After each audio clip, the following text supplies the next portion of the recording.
Coming soon to Early Access, a superhero game where you fight villains and save the city while you also work so you can pay the bills? Can you handle both sides of the superhero life? Plus, we catch up with Hades 2. After 1 year of early access, when can we expect the full release of Supergiant Games' super sequel? It's the Gamer Buff. What's going on? Jefferson Carts with the Gamer Buff, Dove Larson. Listen, he's smart. I'm dumb. He's handsome. I'm ugly. He smells delightful. I'm pretty grody. And yet, this guy is nice enough to allow me to be his close personal friend. Hi, Dove. How you doing, Carps? I'm great. I got good friends and a good life. Listen, it's indie news and previews. We are here to share exciting indie titles coming out soon with you. Thank you for being here. Please subscribe and comment. We love talking indie games with you. Let's get it on. We're going to catch up with Hades 2. That's right, the sequel to the award-winning dungeon crawler from Supergiant Games. Well, they just celebrated their 1-year anniversary of early access, with Supergiant saying they're closer to the finish line. So, Dub, they're heading in the right direction. Tell me about Hades 2. What do you think about this period in early access, and when can we expect the full release? All right, man. I mean, they've hit it out of the park so far. They've gotten great reviews, just top to down.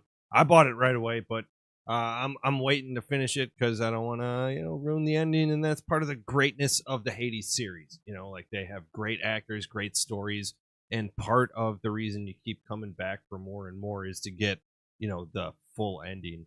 So, that's part of the last piece of the puzzle that they're going to put in the roadmap. But to your question, they've been at it for a year now. They just celebrated it. The first Hades was in early access for 22 months. Now, if we do that, we're talking about a March release. If we carbon copy that, but I'm thinking they had to have learned plenty from the first time. They've got just more know-how, probably a couple more people working at their studio, and I'm going to tell you, they have knocked this early access out of the park so far.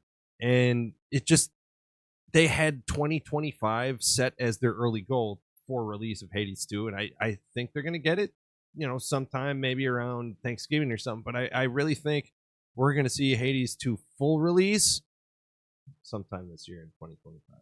Yeah, Hades 2, after 1 year of early access, looking for feedback. There's no reason to believe that this game will not make the original planned release of 2025. Yeah, I think that's going to happen with Hades 2.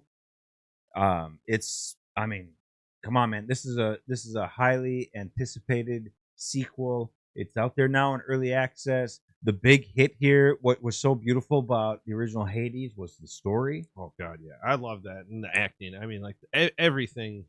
But yes. and what you're looking at in Hades 2, what you're not getting on early access is the full story. Yes, the true absolutely. ending, yes. the tale of the sequel from Supergiant Games, Hades 2, coming soon. We're looking at a 2025 release. Sure. Now, Dub, this is the best thing I've seen this week, coming soon to early access. It's called Superhero Simulator, open world superhero game. You're fighting the villains, you're saving the city, but you're also eating and sleeping and going to work, because you see, the thing that Marvel never shows you is Peter Parker taking a shit. But we all know he does, and this game is real. You have your morning constitutional. You have bills to pay, man. Yeah, you gotta pay. Yes. And life is difficult, man. It's called Superhero Simulator Go. Yeah, man. I mean, it just looks so much fun. We've all wondered these things, and I just love a game that's gonna let you customize your hero. We're not sure on what powers or whatever they're gonna, have. We've seen them in flight, but how that's all gonna connect to the customization, we don't know. But they're fully loading on the design and how you make your character. So that's awesome. But the day-to-day of a superhero, it's really cool to think about because, superheroes generally just don't start out as superheroes, man. They usually start out with a 9 to 5 and then they become a superhero.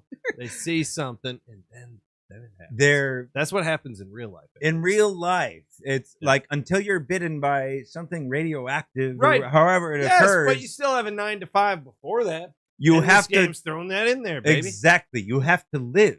Yes. Like you go to the bathroom, you eat, right. You work a job. It's not all like quips in Chinese food, although that'd be pretty awesome. That'd be pretty awesome, but in real life, you have to pay bills. You have to pay rent. You have to pay for that Chinese food. And that's what this game is all about. Superhero Simulator. I'm disgustingly excited about this. I don't do this every week, but this game,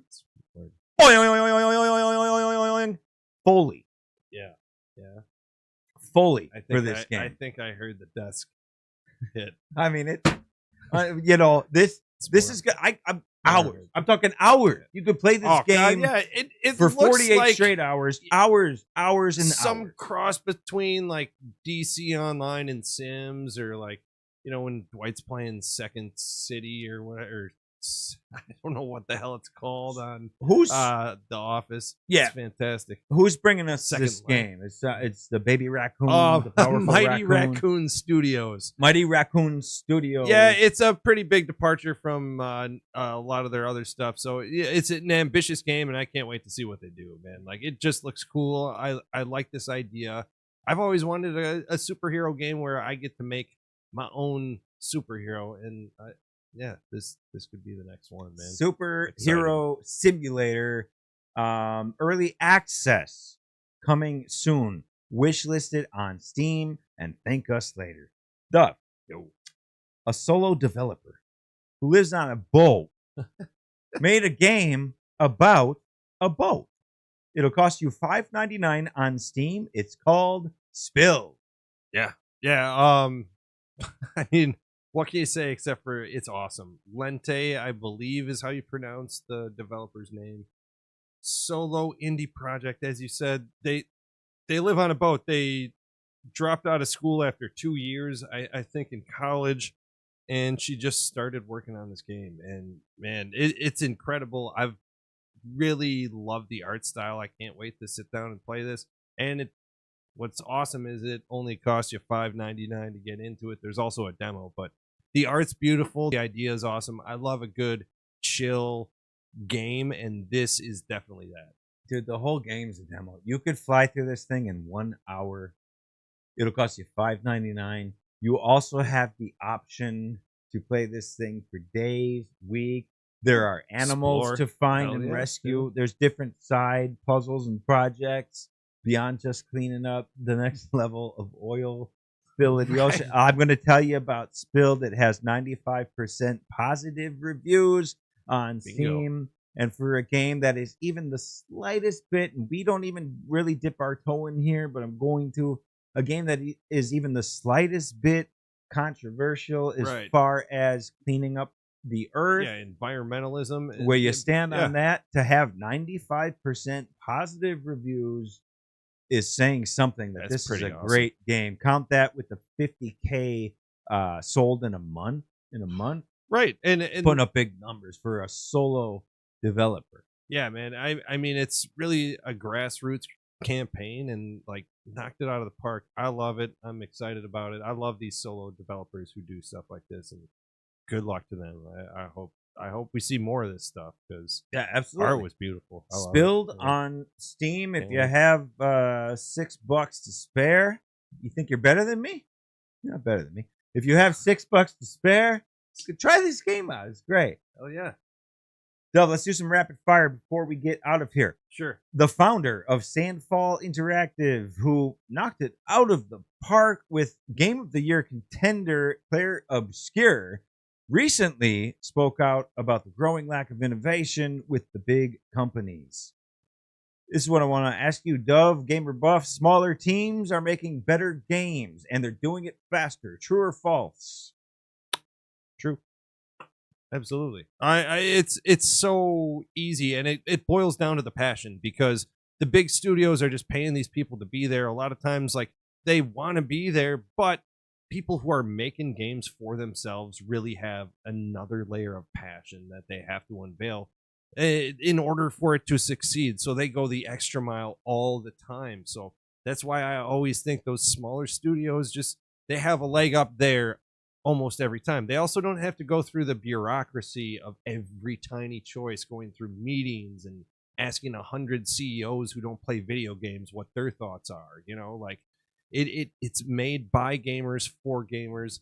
That's why these small studios are awesome. Dude said that he's a former Ubisoft director. Yeah. Who went on to form Sandfall Interactive and create this. I mean, this might win Game of the Year for 2025. Yes. Clair Obscur Expedition 33. You have a review out there. Yeah, we've told you how awesome this game is. This guy was saying, had he stuck at Ubisoft or some big AAA company, it would have taken 25 years to even get the go-ahead, the approval to make Clair Obscur. That's ridiculous. 25 years. So I guess what I'm asking you is, why are we doing this? If a team of 1 to 7 people can make a great game and they can make it in a year or two, why are we waiting 6, 7 years for some of these big companies to put out the same recycled shit? I mean, that's a great question. I think a lot of it is, like I said, it's passion, one of it. And the other is, I think these big corporations are killing themselves. They're bloating their games with transactions, season passes, things games don't need, and they're not looking at it from the gamer's perspective. What value does it add to the gamer? And they're just trying to get money from us instead of trying to make a good game. But Duff, why? Better question: why are they paying hundreds of people to do this? Different teams all over the world. They have offices of 100 people. They close them down. They ship it to someone else. When a few people can do this, and we know they're struggling, this is bad for gaming. You need the big boys. Yeah, you need some if they're doing it right. And I think the big boys who are doing it right, technically, are like Pocket Pair or a Blue Wave Games or Studios. Like, they start their own publishing unit and they go after indie developers, get them, settled, maybe a little more of a foundation to speak of, so they can really look at these games and really work on them.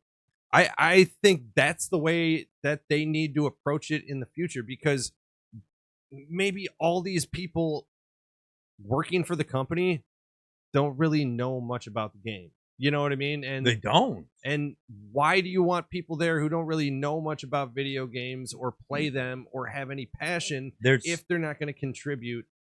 I think keep it small.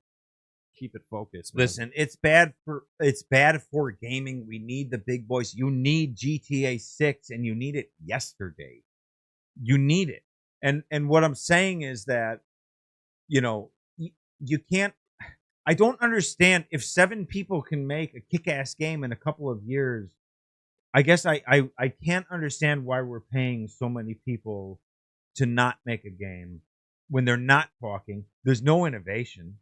There's no innovation at all. There's no passion, as you've said. It's bad, dude. And like, a change needs to happen, and soon. And I don't think it's going to until there's a major crash in the gaming industry. Yeah, and I think Ubisoft might be next to be the domino that falls, but we'll see. We'll see.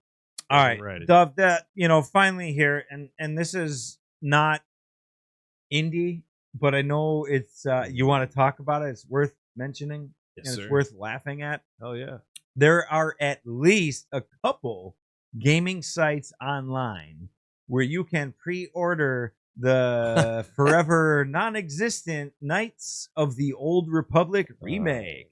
What the hell? This game is a myth. It's a lie, and it's a myth. And who the hell is selling this? What is happening? It's 2 different online distributors, a Swiss online store, and then in Asia, a store like Asia Market or something. It's called something. I'm not certain the exact name. Anyway, it popped up at nearly the same time, around $90 US. They both convert to around that. They both had slightly different prices, but we're talking about the next remake of Knights of the Old Republic. Now, there's no confirmation. The only thing we've heard from Saber Interactive is that we are making the game. That's it. That's all we got. I mean, we have the faith. They did well with Warhammer Space Marine 2. Did a great job there, but they're not making this game. They better be, because I want to die playing this one more goddamn time. That's why we're talking about Jesus it on our Christ. fucking indie preview and news show. But give me some goddamn Kodar, man. It's not happening. I just want to play it again. Okay, but I play it on the Switch still. Like, the original's still good, but we need to hook it up. It's a great game. Why wouldn't you play it? Why wouldn't you replay it? Listen to me, please. You can't. This is not. This game is a lie. This game is a myth. You're saying because two random fucking sites are offering pre-orders, you think that it's happening? It could happen, baby. Maybe one saw the other and was like, "That's great. Let's take $80 fucking US dollars from everybody." If one happens, okay, maybe they're like playing with the website and someone's like, "Oh, I really want this game to come out. Here's blah blah blah." But two did it separately around the same time. And what were the companies? Why? Why? Because the game's fucking coming out soon, man. It's not. I hope. What were the companies? Your damn mouth. The game's not even being worked out. Fucking coming out, or I'm gonna lose my goddamn mind. The game is a myth. What were the two websites? I don't remember the goddamn names. Exactly, because they're hardly legitimate. They're full of shit. I'm not from KOTOR. The remake is a lot. Exactly. Nobody's from Switzerland. They wouldn't. Yes, they wouldn't be selling it there ahead of Japan and America. Get out of here. This is a lie. This is a myth. I'm sorry. I don't want to be. You're the buff. I'm sorry. And the last thing I want to do is hurt you. How do you know that they're not happening? Amazing at shipping. Everyone has a fucking Swiss Army knife. They could be great at distributing. If you saw this, if you saw on randomlies.com or it'samyth.com the ability to pre-order Knights of the Old Republic, the remake, all right, and you put in an order, please comment now. You say what? It's what now? They're not up anymore. But why did they come up at the same fucking time, man? So the gamer buff is leading with his heart, not his brain on this one. Oh God! There is no remake. It's a lie. It's already taken down, and that's that. Listen, for the most part, I'm sorry, but that's sort of ridiculous. Indie reviews, news, and previews. We haven't gotten shit in 4 years about this game. Nothing. We are the gamer buff. The trailer didn't even have anything in it. It was just like cinematic crap of one guy standing there. What? Are we ever going to see a fucking game? 4 years. Check out all the available playlists at The Gamer Buff.